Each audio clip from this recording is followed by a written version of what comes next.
నెల్లూరు నగరంలోని స్వతంత్ర పార్కులో అంతర్జాతీయ యోగా దినోత్సవ వేడుకలు ఘనంగా నిర్వహించారు. ఈ కార్యక్రమంలో రాష్ట్ర మంత్రి పొంగూరు నారాయణ పాల్గొని యోగాసనాలు వేసి అందరినీ ఆకట్టుకున్నారు. ఈ సందర్భంగా మంత్రి మాట్లాడుతూ ప్రపంచవ్యాప్తంగా 190 దేశాల్లో యోగా దినోత్సవం జరుపుకోవటం ప్రతి భారతీయుడికి గర్వకారణమని అన్నారు. భారతీయ సంస్కృతికి చెందిన యోగాకు అంతర్జాతీయ గుర్తింపు తీసుకొచ్చిన ప్రధానమంత్రికి ఆయన ధన్యవాదాలు తెలిపారు. యోగా ద్వారా మానసిక, శారీరక ఆరోగ్యం మెరుగుపడి తద్వారా రాష్ట్ర, దేశ ఆర్థిక అభివృద్ధికి దోహదం అవుతుందని పేర్కొన్నారు.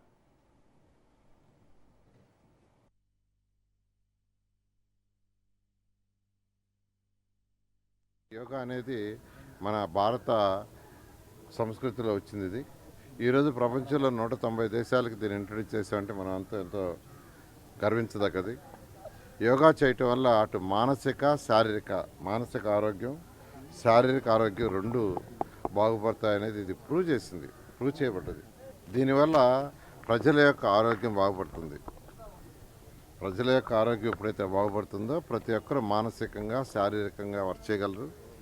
ప్రతి ఒక్కరు మానసికంగా, శారీరక వర్క్ చేయగలిగినప్పుడు వారి యొక్క ఆదాయం కూడా పెరుగుతుంది, సంతోషాలు పెరుగుతాయి. దాంతో రాష్ట్రం యొక్క ఆర్థిక స్థితి పెరుగుతుంది.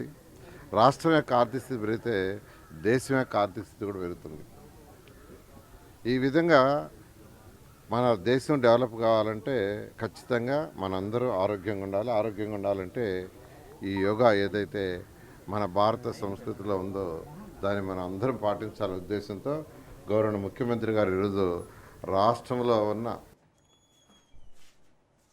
విశాఖపట్నంలో 12వ అంతర్జాతీయ యోగా దినోత్సవ వేడుకలు ఘనంగా నిర్వహించారు.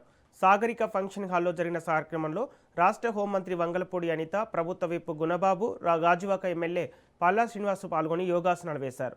ఈ సందర్భంగా హోంమంత్రి వంగలపూడి అనిత మాట్లాడుతూ యోగా ఆరోగ్యకరమైన జీవనానికి ఎంతో అవసరమని పేర్కొన్నారు. ప్రధాని నరేంద్ర మోదీ చొరవతో యోగా దినోత్సవం ప్రపంచవ్యాప్తంగా నిర్వహించబడుతుందని తెలిపారు.